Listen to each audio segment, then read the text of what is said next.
अस्सलाम वालेकुम dear students. आज का जो हमारा टॉपिक है वो है difference between sigma and pi bond, यानी सिग्मा बांड किसे कहते हैं और पाई बांड जो है वो किसे कहते हैं। तो सबसे पहले स्टार्ट करते हैं सिग्मा बांड से। तो इसकी डिवीजन इस तरह भी है कि the bond form by the end wise are linear overlapping of atomic orbital is called sigma bond. यानी सिग्मा बांड तब बनता है जब एटम के ऑर्बिटल्स जो है वो जब एंड वाइज ओवरलैपिंग करते हैं या लीनियर ओवरलैपिंग करते हैं, तो उसकी वजह से जो बांड बनेगा उसको हम सिग्मा बांड कहते हैं। अब एटम के एक होता है मेन शेल, एक होता है सब शेल, फिर सब शेल में हम कहते हैं कि ऑर्बिटल होते हैं। तो ऑर्बिटल की ओवरलैपिंग की वजह से जो बांड बनेगा उसको हम कहते हैं सिग्मा बांड। और ये तब बनेगा जब हम कहते हैं कि इसकी जो ओवरलैपिंग है वो लीनियर हो या एंड वाइज हो, तो उसको हम सिग्मा बांड कहते हैं। अब पाई बांड हम कहते हैं कि the bond form by the side wise are parallel overlapping of atomic orbitals is called pi bond. ऐसा बांड जो एटॉमिक ऑर्बिटल्स के साइड वाइज, यानी ये ऊपर या नीचे साइड वाइज ओवरलैपिंग या पैरेलल ओवरलैपिंग से जो इस तरह होते हैं पैरेलल ओवरलैपिंग, उसके जो यानी नीचे या ऊपर उससे के जो ओवरलैपिंग से जो बांड बनेगा उसको हम कहते हैं पाई बांड। अब पाई बांड की दूसरी जो खासियत है वो क्या, सिग्मा बांड की दूसरी खासियत क्या होगी? In this bond electrons are present between the two nuclei. यानी जब दो न्यूक्लियस होते हैं एटम के, एक एटम का एक न्यूक्लियस, दूसरे एटम का दूसरा न्यूक्लियस, तो दो एटमों के दरमियान ये इलेक्ट्रॉन जो है हम कहते हैं कि ये पाए जाएंगे और ये सिग्मा बांड जो है वो दो न्यूक्लियस के दरमियान होगा। यानी यहाँ पर मैंने एग्जांपल लिखा है हाइड्रोजन मॉलिक्यूल का, HF हाइड्रोजन फ्लोराइड मॉलिक्यूल का, क्लोरीन का। तो ये सिंगल बांड जितने भी होते हैं ये सिंगल बांड, ये सिग्मा बांड होते हैं, ये एंड वाइज ओवरलैपिंग होते हैं, या इसको हम कहते हैं कि लीनियर ओवरलैपिंग एटॉमिक ऑर्बिटल की होती है। तो दोनों न्यूक्लियस के दरमियान जो बांड होगा वो सिग्मा होगा। हाँ, इन दिस बांड, अब पाई बांड की बारी आती है। तो in this bond electrons are present above और बिलो द न्यूक्लियाई। अब ये बांड जो बनेगा ये एटमों के दरमियान जो बनेगा तो ये साइड वाइज होगा, तो न्यूक्लियस से ऊपर, न्यूक्लियस के यानी लीनियर नहीं होगा, न्यूक्लियस के ऊपर ये जब ओवरलैपिंग करता है नीचे या ऊपर, तो ये जो बांड बनेगा इसको हम कहते हैं पाई bond. It is stronger bond. सबसे पहले जो बांड बनता है उसको हम कहते हैं सिग्मा बांड, और ये ज़रूर स्ट्रांगर बांड होगा। ये स्ट्रांगर क्यों होता है? क्योंकि इस बांड पे दोनों न्यूक्लियस जो है वो असर डालते हैं, दोनों न्यूक्लियस के दरमियान ये होता है, लीनियर होता है, तो इसलिए ये स्ट्रांगर बांड होगा। और पाई बांड जो है इट इज़ वीकर बांड, ये कमज़ोर बांड होगा। ये कमज़ोर इसलिए होगा कि इस पे सिर्फ़ और सिर्फ एक न्यूक्लियस जो है उसका असर होगा, दोनों न्यूक्लियस के असर इस पे नहीं होंगे। तो हम कहते हैं कि न्यूक्लियस से परे भी होगा यानी दूर भी होगा, और एक न्यूक्लियस उस पर असर डालेगा, तो इसको हम कहते हैं कि ये वीक बांड होगा।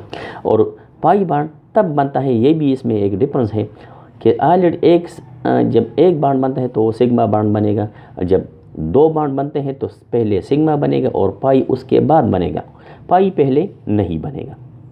अब it is form between SSPP and SP orbitals.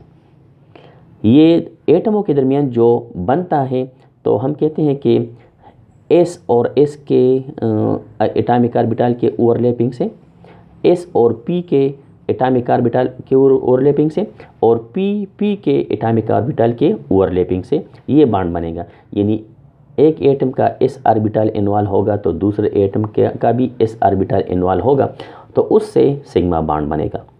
एक एटम का P ऑर्बिटल इन्वॉल्व होगा तो दूसरे एटम का भी P ऑर्बिटल अगर इन्वॉल्व होगा तो उसको हम कहते हैं कि ये भी सिग्मा बांड होगा। एक एटम का S ऑर्बिटल और दूसरे एटम का हम कहते हैं कि P ऑर्बिटल इन्वॉल्व होगा, तो ये भी हम कहते हैं कि सिग्मा बांड बनेगा। और ये सारे जो है SSPP या SP, ये सारे लीनियर या एंड वाइज ओवरलैपिंग करते हैं, और ये पहली दफ़ा ये जब ओवरलैपिंग करेंगे तो ये हम कहते हैं कि सिग्मा बांड बनाएंगे।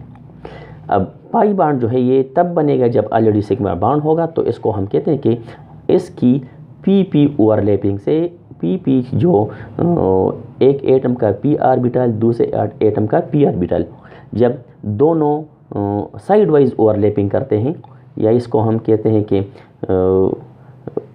साइड वाइज ओवरलैपिंग या पैरेलल ओवरलैपिंग करते हैं, तो उसको हम कहते हैं कि ये पाई बॉन्ड जो है ये बनाएगा। 1 sigma bond is form, only 1 sigma bond is form, यानी यहाँ पर ये हम लिखेंगे कि only 1 sigma bond is form, यानी सिर्फ और सिर्फ एक सिग्मा बॉन्ड बनेगा। अगर एक से ज़्यादा बॉन्ड बनते हैं, 2 बॉन्ड बनते हैं, 3 बॉन्ड बनते हैं, तो फिर हम कहते हैं कि उसमें एक सिग्मा बॉन्ड होगा और दो पाई बॉन्ड होंगे।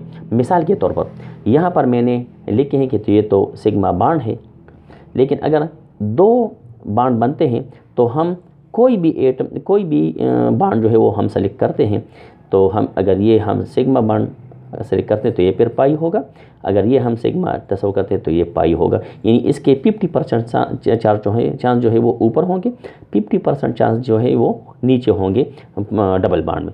लेकिन अगर ट्रिपल बॉन्ड होगा तो दरमियान वाला सिग्मा होगा और इसके ऊपर और नीचे पाई बॉन्ड होंगे, ठीक है। तो सिंगल बॉन्ड जो है वो हमेशा के लिए सिग्मा होगा और सिर्फ एक सिग्मा बॉन्ड बनेगा। 1 or 2 pi bonds can be form, अगर एक से ज़्यादा बॉन्ड बनते हैं, अगर 2 बॉन्ड बनते हैं तो उसमें एक सिग्मा होगा और एक पाई होगा, तो हम कहते हैं कि एक बॉन्ड भी बनेगा और 2 पाई बॉन्ड भी बनते हैं। मिसाल के तौर पर एक बॉन्ड पाई जो है वो ऑक्सीजन एटम में मौजूद है और 2 पाई बॉन्ड जो है वो नाइट्रोजन में मौजूद है, यानी इसके दरमियान में सिग्मा होगा, ऊपर और नीचे पाई बॉन्ड होगा, ठीक। हाँ, it is denoted by sigma, यानी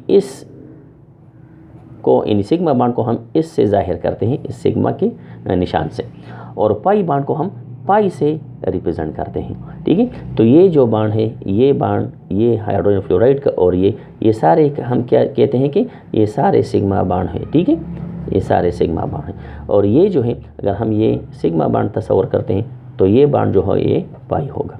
अगर ये सिग्मा बॉन्ड है दरमियान वाला तो ऊपर नीचे इसके पाई बॉन्ड होंगे। उम्मीद है अब एग्ज़ाम्पल अब मैंने इस तरह डिस्कस किए, उम्मीद है आप ये वीडियो आपको अच्छी लगी हो। अगर आपको ये वीडियो अच्छी लगी हो तो प्लीज़ हमारे इस वीडियो को लाइक दीजिए और चैनल को सब्सक्राइब कीजिए। शुक्रिया।